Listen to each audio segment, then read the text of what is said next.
The room was silent except for the steady beeping of the heart monitor. An old man lay weakly in the hospital bed, his once strong frame now fragile and thin.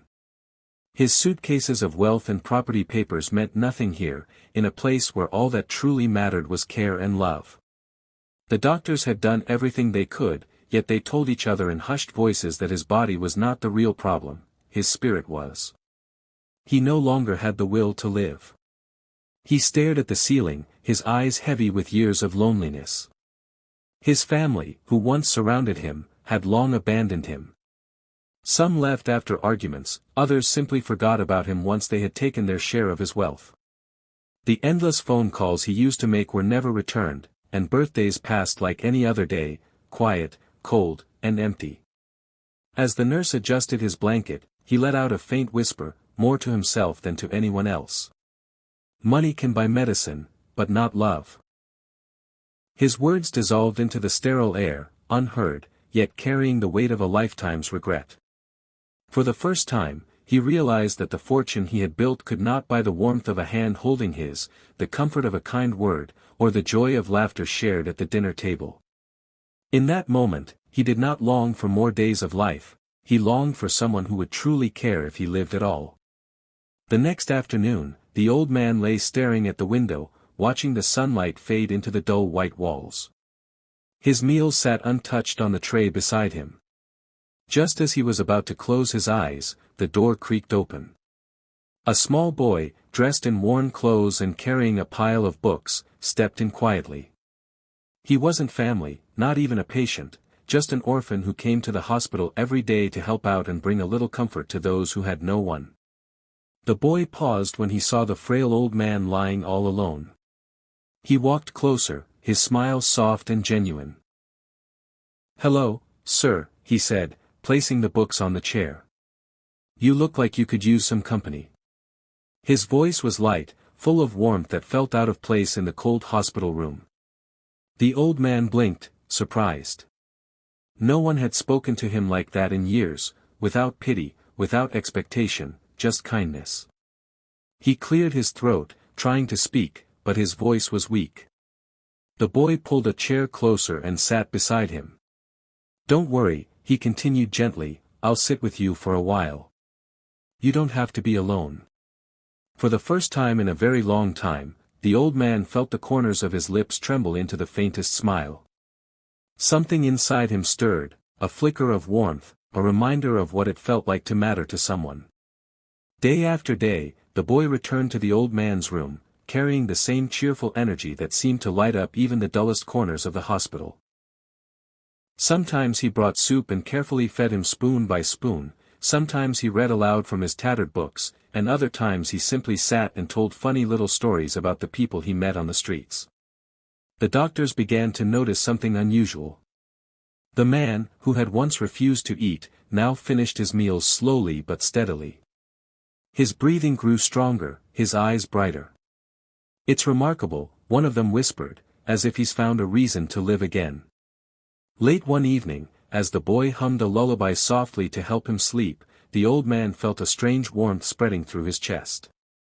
It wasn't medicine or treatment that was making him better, it was the simple, selfless presence of a child who expected nothing in return. The loneliness that had eaten away at him for years began to loosen its grip. Every smile, every story, every small act of care felt like a drop of healing he had been thirsting for all his life. The man realized with a quiet awe that this boy's kindness was giving him something no wealth could ever buy, hope.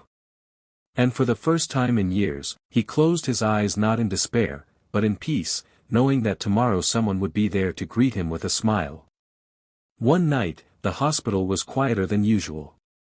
The boy sat by the old man's bedside, his small hands resting on the blanket while he softly talked about his dreams. One day, the boy said, "I hope someone will call me family, not just another orphan." His voice carried no bitterness, only a quiet longing that pierced through the silence of the room. The old man's eyes filled with tears. He reached out, his frail hand trembling as it covered the boy's. "You've given me something no medicine could," he whispered, his voice breaking. "Your kindness, your laughter, they've brought me back to life. His lips quivered as he said the words he had never imagined would leave his mouth. "If you cure me with your love, I'll adopt you." The boy froze, stunned by the promise. His wide eyes shimmered as he shook his head gently. "I never wanted anything from you, sir," he replied softly. "I just didn't want you to be alone."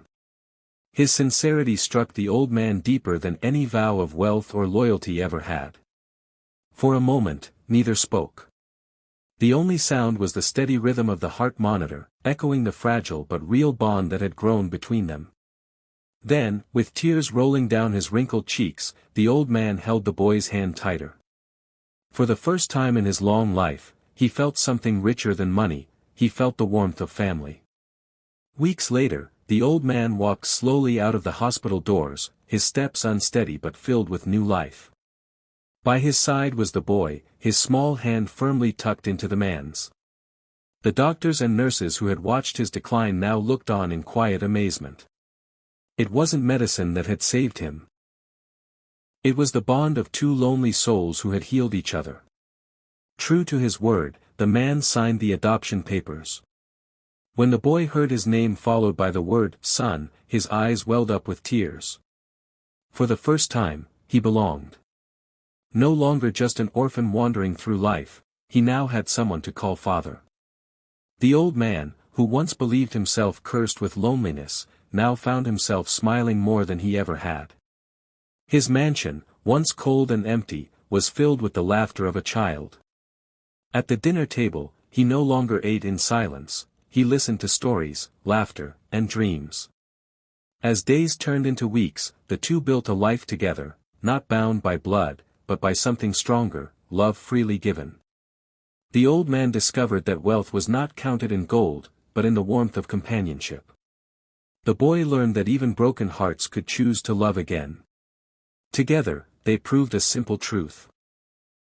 That sometimes, the greatest cure isn't found in medicine, but in kindness. And in finding each other, they both discovered a family they had been waiting for all their lives.